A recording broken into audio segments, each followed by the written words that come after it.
amigos y amigas, estamos conversando con Teresa Ralli. Hemos hablado sobre esa primera década de Vivachkani, donde Vivachkani recorrió el país, recorrió la historia, recorrió las fiestas y fue descubriendo cuánto teatro hay en la vida en realidad. Y luego vino una etapa muy difícil para el país, digamos, una etapa donde muchas ilusiones se quebraron, donde todas las crisis llegaron juntas, digamos, ¿no? La económica, la política, la violencia, y luego vino pues la dictadura de Fujimori, y ustedes en esa época siguieron trabajando, ¿no?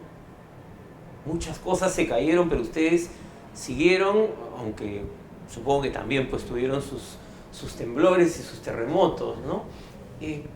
¿Cómo ves esa experiencia? ¿Cómo la miras ahora, ¿no? A la distancia? En los 80 pasaron cosas muy fuertes en el grupo primero, ¿no? que estaban conectadas con cómo se iba poniendo difícil el horizonte social a nuestro alrededor. Una fue que por primera vez tuvimos una casa. ¿Cuándo llegaron acá? No, llegamos a otra casa que está a 10 cuadras de acá, pero siempre hemos estado en Magdalena desde ese entonces, ¿no? Nos fuimos de gira a Estados Unidos, ganamos dinero y dijimos, este dinero no lo vamos a repartir, va a servir para comprar una casa. Y compramos la casa. Entonces la casa era un espacio vacío que tuvimos que llenar de vida. Entonces teníamos un espacio que era nuestro y empezamos a investigar, a crear este concepto de laboratorio dentro de nosotros, lo cual nos hizo acrecentar las preguntas, la técnica, la investigación, ¿no? Y empezamos a invitar maestros, empezamos a desarrollar la pedagogía, ¿no? Mientras que el horizonte se iba poniendo cada vez más agreste, ¿no?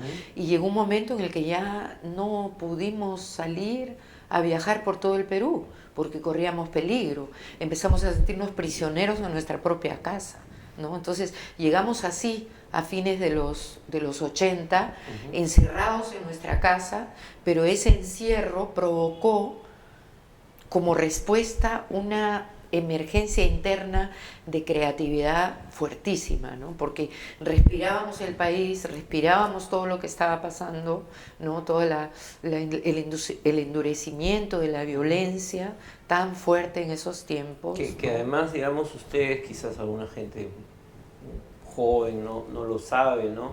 Que es la gente que nos ve realmente, no saben pues que ustedes, de los dos lados que estaban, de los dos bandos de la guerra, los veían mal, digamos, ¿no? O sea, claro, el gobierno nos los acusaba de terroristas, que íbamos a hacer apología en los pueblos, y Sendero nos acusaba de revisionistas, de gobiernistas. Claro, yo recuerdo que les dedicó algunas líneas, algunas páginas en el diario, ¿no? Sí. ¿Y cómo enfrentaban esto ustedes? O sea, ustedes, digamos, mucha gente se encerró en esa época, pero mi impresión es que mucha gente se encerró y nunca más volvió a salir, ¿no?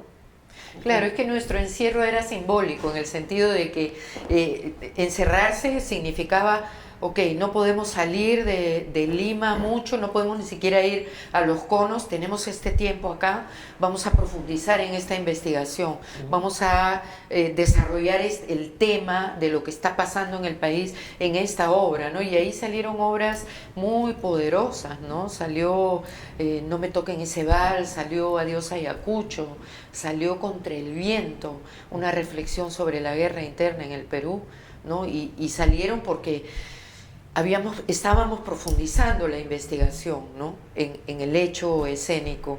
Entonces, efectivamente, vivíamos en el, ¿cómo podría decirse? En el vacío, en la inseguridad total. Era como una noche, digamos, una larga noche. Una larga noche. ¿No? Y el teatro y la creación era nuestro soporte, nuestra reafirmación. Pero que además, ya incluso, no solo ustedes, sino el mismo, ese otro teatro que existía, también se fue reduciendo. Se deprimió totalmente, se redujo. Como que se iba oscureciendo todo, digamos, ¿no?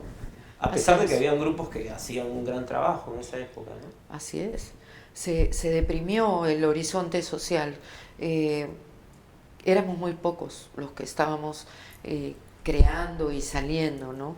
Pero yo creo que esa situación política, esa dureza de vida que nos tocó enfrentar, fue también un aprendizaje para nosotros muy grande, ¿no? Porque ahí nos metimos en un camino para reflexionar sobre la memoria, ¿no? Y sobre las consecuencias de los hechos sociales, claro, en nuestra vida como ciudadanos, ¿no? Que además después lo han continuado, porque después vienen otras obras, Antígona, hecho en el Perú. Que has hecho tú, hecho en el Perú. Sin título. Y lo interesante es que nos estábamos acordando de una gira que hicimos cuando antes de que la Comisión de la Verdad empezara a funcionar, con Yuyachkani, con el SER, y que íbamos a los pueblos, ¿no? Llevando a Antígona y a Ayacucho. Así es. ¿Qué sentiste tú cuando de pronto iban ustedes, regresaban de alguna manera al campo, a los pueblos, sobre todo a la sierra, y te encontrabas con esta nueva realidad? Ya no era la misma que habían vivido ustedes antes, ¿no? ¿Cómo fue esa experiencia?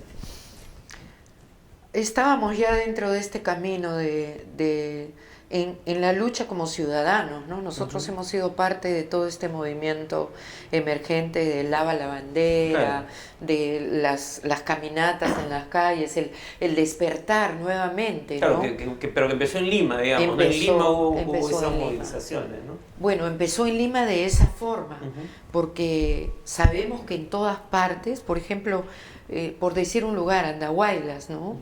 En Andahuaylas, a finales de los 80, desde el 85 al 90, se daban las muestras regionales de teatro, con todo el ejército puesto afuera del Teatro Antón Espinoy, ¿no? Esperando a ver qué obra de teatro era demasiado agresiva. Recuerdo que una vez había 1000 personas en el teatro, muestra regional de teatro, y entran soldados a llevarse a los actores del grupo de teatro de Ayacucho, porque estaban haciendo una representación demasiado dura, demasiado crítica, claro, ¿no? Poniendo sobre el tapete el tema de la guerra interna, ¿no? Entonces, sí habían expresiones, sí había mucha confrontación, habían grupos de teatro en Huancayo, cuyos actores sufrieron persecución de ambas partes, ¿no? Habían, claro, gente que nosotros amábamos, artesanos, gente que trabajaba con las manos, que fueron aniquilados por Sendero, que cerraron sus talleres. Entonces, en el país todo estaba efervesciendo, ¿no? No sé si se puede decir esa palabra, pero me acaba de nacer, ¿no? Efervesciendo, claro, ¿no? Claro. Estaba reventando, ¿no? Y cuando bajó a Lima todo este horizonte, en Lima se desplegó toda la expresión en el arte, en las artes plásticas, en la performance, ¿no? La gente salía con la cara pintada de blanco, sin ser actores. Acuérdate, claro, lo que pasó. Ya ibas más allá de los grupos. Se quitaban las camisas las señoras, claro, en la calle, desesperadas, ¿no? Sí, sí. Por la situación. O sea, todo lo que nos rodeaba era teatral, ¿no? Toda esa expresión cruda salía de la gente común y corriente, ¿no? Entonces, para nosotros empezar a viajar con estas obras para contribuir a que toda esa efervescencia se canalizara en una respuesta, fue una consecuencia natural. Yo recuerdo la primera vez que empezaron las audiencias en Ayacucho, ¿no? Claro. Yo tenía que dar clase, tenía que trabajar acá, me acuerdo que tomé un bus, llegué a Ayacucho, viví el soroche 3 horas durante la mañana, en la tarde estaba en la plaza con la ropa blanca, estaba Fidel, ¿te acuerdas de Fidel? Sí, claro. Y hicimos la apertura de las audiencias, claro, públicas, y regresé corriendo a Lima. Entonces yo pensaba que había soñado, ¿no? Que eso había sido una fantasía en mi corazón, ¿no? Pero se abrió toda esa etapa muy fuerte, ¿no? Sentíamos que estábamos siendo parte secreta de un momento importante para despertar la memoria, ¿no? Y sentíamos el temor de la gente, porque no era que la gente entendiera lo, claro, que iba a ser la Comisión de la Verdad, no. La gente tenía miedo. Fue una suerte de reencuentro también, ¿no? Sí. De reencuentro, pero en otro tiempo ya, ¿no? Así es, así pero es. como tú dices, de mucho temor. Tenía ¿no? mucho temor, es que un temor de años. Era lógico. Teresa, tenemos que hacer un último corte y volvemos en un instante para seguir conversando con Teresa Rey.